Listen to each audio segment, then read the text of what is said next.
Hello students, आज मैं बात करने वाला हूँ एल्डोल कंडेंसेशन की। सबसे पहले हम इसके सिंपल डिफिनेशन की बात करते हैं। What is aldol condensation? Aldol condensation, aldehydes and ketones having alpha hydrogen condensed in the presence of dilute alkali to form a product known as beta hydroxyaldehyde or beta hydroxy ketone. This reaction is called aldol condensation. तो students, aldol condensation क्या है? जब ऐसे aldehyde या ऐसे ketone जिनके पास alpha hydrogen होता है, डाइल्यूट एल्कली के प्रेजेंस में वो कंडेंस होते हैं तो एक प्रोडक्ट का फॉर्मेशन करते हैं जो बीटा हाइड्रोक्सी एल्डिहाइड हो सकता है या बीटा हाइड्रोक्सी कीटोन हो सकता है। इस रिएक्शन को हम एल्डोल कंडेंसेशन कहते हैं। एल्डोल टर्म आया है बेटा दो टर्म से, एल्डिहाइड के एल से और अल्कोहल के ऑल से, बट ये कीटोन भी देते हैं। ठीक है, तो देखते हैं इसमें रिएक्शन वाइज। सबसे पहले हम ये समझते हैं कि ऐसे एल्डिहाइड या ऐसे कीटोन जिनके पास अल्फा हाइड्रोजन होता है उन्हें कैसे फाइंड आउट कर सकते हैं।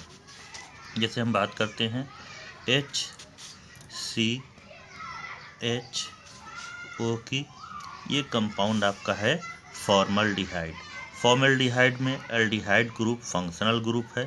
फंक्शनल ग्रुप को जब हम आइसोलेट करने के बाद देखते हैं तो इसमें कोई भी कार्बन नहीं है। फंक्शनल ग्रुप से अटैच्ड कार्बन को हम लोग अल्फा कार्बन कहते हैं। यहाँ हम देख रहे हैं कि फंक्शनल ग्रुप को आइसोलेट करने के बाद इसमें कोई भी कार्बन नहीं है, तो इस कंपाउंड में अल्फा कार्बन नहीं है और अल्फा कार्बन नहीं है, इसलिए हम कह सकते हैं कि अल्फा कार्बन से अटैच्ड हाइड्रोजन भी नहीं है। तो इस कंपाउंड में फॉर्मल्डिहाइड में अल्फा कार्बन नहीं है, अल्फा हाइड्रोजन नहीं है, इसीलिए aldol condensation, formaldehyde aldol condensation नहीं करता है। इसके बाद हम लोग एरोमेटिक में लेते हैं C6H5CHO को। इसको जब हम रिमूव करते हैं फिर से यहाँ पर एल्डिहाइड ग्रुप, तो हमारे पास एक फेनिल ग्रुप आता है। फेनिल ग्रुप, ठीक है, फेनिल ग्रुप एक कंप्लीट ग्रुप है। इसमें भी हमारे पास अल्फा कार्बन और अल्फा हाइड्रोजन नहीं है। फेनिल ग्रुप के कार्बन को हम अल्फा कार्बन कंसीडर नहीं कर सकते हैं। फंक्शनल ग्रुप एल्डिहाइड के बाद इसमें भी आपको अल्फा कार्बन और अल्फा हाइड्रोजन दिखाई नहीं देते हैं, तो ये बेंजल्डिहाइड भी आपका एल्डोल कंडेंसेशन नहीं करता। तो सबसे पहली चीज़ हमने आपको क्या समझाया? हमने समझाया कि फॉर्मल्डिहाइड और बेंजल्डिहाइड एल्डोल कंडेंसेशन नहीं करते हैं। एल्डोल कंडेंसेशन के लिए कंडीशन क्या है? अल्फा हाइड्रोजन होना चाहिए। तो हम बात करते हैं अगले एल्डिहाइड की, जो क्या है आपका CH3CHO। इस एल्डिहाइड का नाम क्या है? एसीटल्डिहाइड। यहाँ पर जब हम फंक्शनल ग्रुप को रिमूव करते हैं CHO को, तो एक कार्बन दिखाई देता है CHO से अटैच, जिसे हम अल्फा कार्बन कहते हैं। अब इस अल्फा कार्बन से हम देख रहे हैं यहाँ पर 3 अल्फा हाइड्रोजन अटैच्ड हैं, इसीलिए ये एसीटल्डिहाइड अल्फा हाइड्रोजन रखता है और ये आपका एल्डोल कंडेंसेशन करेगा। अब हम कीटोन की बात करते हैं। कीटोन में जो फर्स्ट कीटोन है जिसका नाम है एसीटोन, उसका स्ट्रक्चर हमारे सामने है इस तरह से CH3 C double bond O।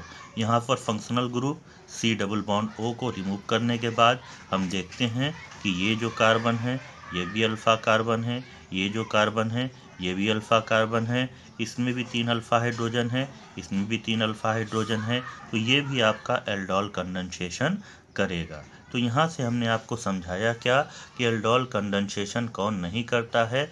Formaldehyde और बेंजल्डिहाइड एल्डोल कंडेंसेशन नहीं करते हैं क्योंकि इनके पास अल्फा कार्बन और अल्फा हाइड्रोजन नहीं है। बट एसीटल्डिहाइड और एसीटोन एल्डोल कंडेंसेशन करते हैं क्योंकि इनके पास अल्फा हाइड्रोजन है। अब हम रिएक्शन देखते हैं एल्डोल कंडेंसेशन क्या है।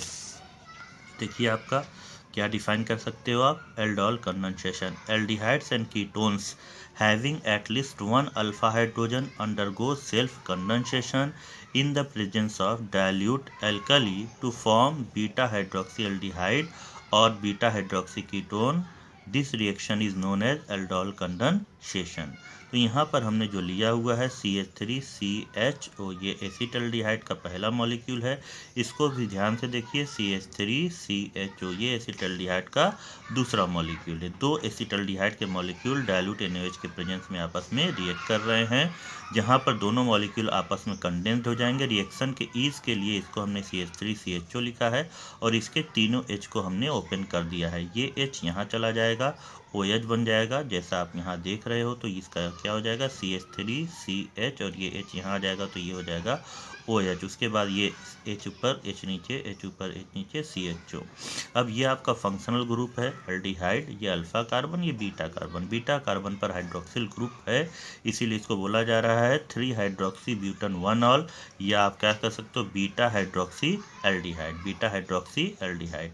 जब इसको शॉर्टकट में इसमें एल्डिहाइड ग्रुप भी है और ऑल ग्रुप भी है, इसीलिए इसको क्या बोलते हैं हम, एल्डोल बोलते हैं। कीटोन के केस में इसको कीटोल बोलते हैं। अब जब इस कंपाउंड को हीट करते हैं तो इसमें से एक वाटर मॉलिक्यूल निकल जाता है, यहाँ से H और यहाँ से OH, और ये बन जाता है but 2 in 1 alpha beta unsaturated aldehyde. तो क्या है aldol condensation? Aldehydes and ketones having at least 1 alpha hydrogen undergo self condensation in the presence of dilute alkali to form beta hydroxyaldehyde or beta hydroxyketone. This reaction is known as aldol condensation. जब same aldehyde और same ketone आपस में condense होते हैं तो इसे aldol condensation कहते हैं, और जब डिफरेंट एल्डिहाइड आपस में या डिफरेंट कीटोन आपस में कंडेंस होते हैं तो इसे क्रॉस एल्डोल कंडेंसेशन कहते हैं। तो बेटा ये रिएक्शन अगर आप लोगों को समझ में आया तो प्लीज़ कमेंट करिए, और अगर कहीं कन्फ्यूज़न अभी भी है तो आप प्लीज़ उसको हमें अवेयर कराइए। I will explain again. Okay, thank you.